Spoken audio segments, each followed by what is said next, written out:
ആത്മഹത്യ ചെയ്ത് കാണുമെന്ന് വിചാരിച്ചു അല്ലേ? അതിന് കാരണക്കാരനായി നിങ്ങളോട് പറയാതെ ഞാനിത് ചെയ്യില്ല. ഈ സമയത്ത് ഞാനിവിടെ വന്നെന്തിനെന്നറിയാമോ? നിങ്ങളുടെ ക്രൂര വിനോദത്തിലെ അവസാനത്തെ സ്ത്രീ ഞാനായിരിക്കണമെന്ന് അപേക്ഷിക്കാൻ. ജെയിംസ്, ഈ ലോകത്ത് ആര് ജനിച്ചാലും മരിച്ചാലും നിങ്ങൾക്ക് നഷ്ടമൊന്നുമില്ല. നിങ്ങൾ വളർന്ന അത്തരത്തിലാണ്, നിങ്ങൾ വളർത്തിയതായ രീതിയിലാണ്. നാളത്തെ സൂര്യോദയം എന്നെ കണ്ടെന്ന് വരില്ല. എന്നെങ്കിലും നിങ്ങളൊരു മനുഷ്യനാകൂ. നിങ്ങളുടെ അമ്മ ഒരു സ്ത്രീയാണെന്ന് വിചാരിക്കൂ. നിങ്ങൾക്കറിയാമോ, എന്റെ കുടുംബം വളരെ ചെറിയതാണ്. എനിക്ക് വേണ്ടി വിവാഹം പോലും ഉപേക്ഷിച്ച് വിങ്ങപ്പെടുന്ന ചേച്ചി, ഉറക്കം മറന്ന് രാപകലില്ലാതെ കഷ്ടപ്പെടുന്ന അമ്മ, അവരുടെ ഹൃദയത്തിൽ തീർക്കൊള്ളി കൊണ്ടല്ലേ നിങ്ങൾ കുത്തിയത്? നിങ്ങൾ പശ്ചാത്തപിക്കുമെന്ന് എനിക്ക് വിശ്വാസമില്ല. എങ്കിലും പരിശ്രമിച്ചു നോക്കൂ.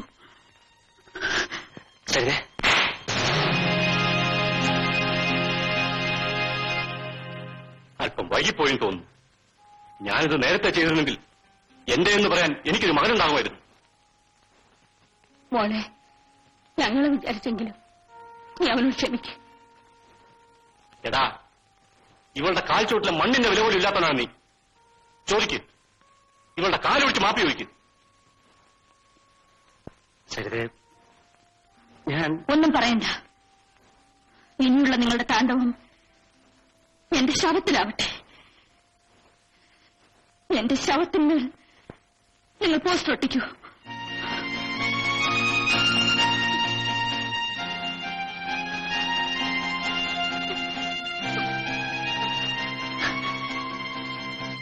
അറിയാതെ നിനക്ക് ചേച്ചിയില്ല.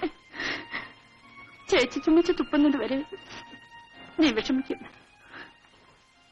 നിന്റെ സ്വഭാവം എനിക്കറിയാവുന്നത് കൊണ്ട് തന്നെയാണ് ഞാൻ ഉറങ്ങാതെ കാത്തിരുന്നത്.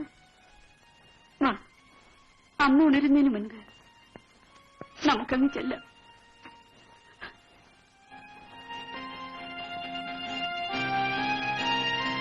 സാറേ, അടുത്ത ജന്മത്തിലെങ്കിലും ഇതുപോലുള്ള മക്കൾ ഉണ്ടാകാതിരിക്കാൻ പ്രാർത്ഥിക്കൂ. അഥവാ ഉണ്ടായാൽ ആ നിമിഷം തന്നെ കഴുത്ത് നിരിച്ച് കൊന്നുകളയണം.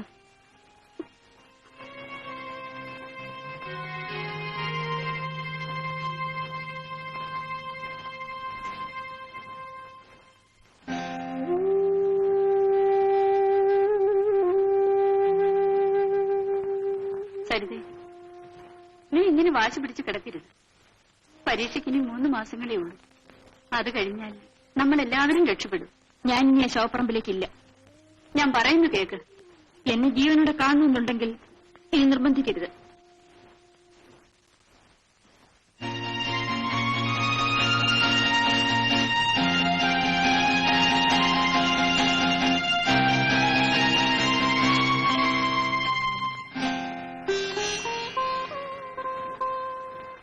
ചേച്ചി,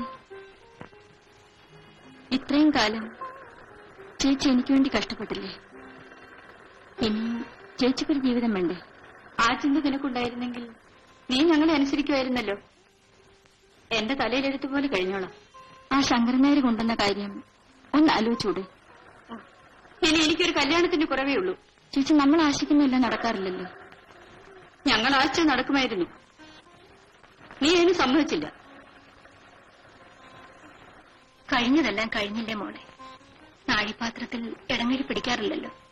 ഞാൻ ആ ശങ്കരനായരോട് വിവരങ്ങളൊക്കെ പറഞ്ഞിട്ടുണ്ട്. അടുത്ത ആഴ്ച അവരിവിടെ വരും.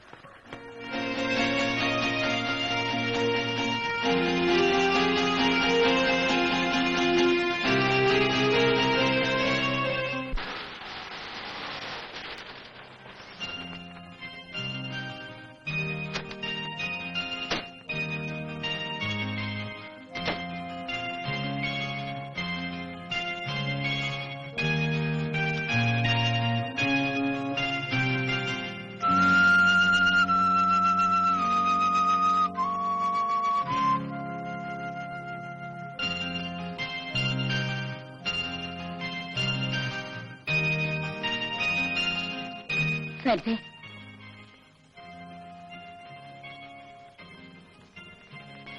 സരിതേ, ഞങ്ങളോട് ഇത്രയും വെറുപ്പ് കാട്ടാൻ ഞങ്ങൾ എന്ത് തെറ്റ് ചെയ്തു? തെറ്റും ശരിയും തിരിച്ചറിയാവുന്നവരോടല്ലേ തെറ്റിനെ പറ്റി പറഞ്ഞിട്ട് കാര്യമുള്ളൂ. മോളെ, ഒരപ്പച്ചന്റെ സ്ഥാനം എനിക്കില്ല. എങ്കിലും പ്രായമുണ്ടല്ലോ, ഉപദേശിക്കുകയാണെന്നും തോന്നരുത്. എന്റെ മകൻ കാരണം നീ ഒരുപാട് ദുഃഖിക്കേണ്ടി വന്നിട്ടുണ്ടെന്നും എനിക്കറിയാം. ഒരല്പം വിട്ടുവീഴ്ചയ്ക്ക് തയ്യാറായിക്കൂടെ? എക്സാമിന് കഷ്ടിച്ച് 2 മാസം അല്ലേ ഉള്ളൂ മോളെ. അതും കൂടി കഴിഞ്ഞാൽ സരിതയ്ക്ക് സ്വന്തം കാലിൽ നിൽക്കാറാവും. പൂ പറിക്കാൻ നേരത്ത് ചെടിയുടെ കടയ്ക്ക് തീ വെക്കണോ മോളെ? അമ്മയുടെയും ചേച്ചിയുടെയും ആഗ്രഹം നിറവേറ്റാൻ നോക്കൂ. തിരുത്താൻ വയ്യാത്ത തെറ്റുണ്ടോ മോളെ? ജെയിംസ് അത് തിരുത്തിക്കഴിഞ്ഞു. ഇപ്പോൾ സരിതയേക്കാൾ ദുഃഖം അവനാണ്. മോള് കോളേജിൽ പോയാലേ അവനും പോകും. മോള് പരീക്ഷയ്ക്കിരുന്നാലേ അവനും ഇരിക്കൂ. ഓഹോ, നിങ്ങളുടെ മോന് പരീക്ഷയ്ക്കിരിക്കാൻ എന്റെ സഹായം വേണം. അതിനുവേണ്ടിയുള്ള കുമ്പസാരമായിരുന്നു ഇത്രയും നേരം, അല്ലേ? മോളെ, നിങ്ങൾ രണ്ടുപേരും ഞങ്ങൾക്ക് ഒരുപോലെയാണ്. നിന്റെ ഭാവിക്ക് വേണ്ടി ഞങ്ങൾ എന്ത് വേണമെങ്കിലും ചെയ്യും.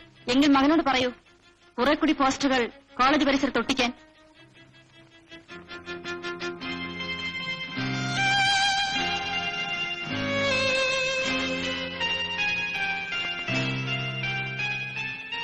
എന്റെ മോള് ചത്തോന്നറിയാൻ വന്നതാണോ? നിങ്ങളെ ആശ്വസിപ്പിക്കാനുള്ള സമയം കഴിഞ്ഞുപോയെന്നറിയാം. നിങ്ങൾ ഇറങ്ങട്ടെ. സാറ് കയറി ഇരുന്നിട്ട് പോണം. ഒരു മകൻ ജനിച്ചുപോയതിന്റെ പേരിൽ ഇതിൽ കൂടുതൽ ശിക്ഷ നിങ്ങളിൽ ഞങ്ങൾക്ക് തരരുത്. വല്ല വിഷം കൊടുത്ത് കൊല്ലണം സാറേ. പേപ്പട്ടിയെ നാട്ടുകാർ കണ്ടാൽ തല്ലി കൊല്ലും. വന്നിരിക്കുന്ന വിശേഷം അന്വേഷിക്കാൻ. എനിക്ക് ആ മക്കളില്ലാതെ പോയത് നിങ്ങളുടെ ഭാഗ്യം. അമ്മയോടൊന്നും തോന്നരുത്. ആ മനസ്സ് വേവുന്നത് നിങ്ങൾക്ക് ഊഹിക്കാമല്ലോ. ഇതിൽ കൂടുതലും സഹിക്കാൻ തയ്യാറായിട്ടാണ് കുഞ്ഞെ ഞങ്ങൾ വന്നത്.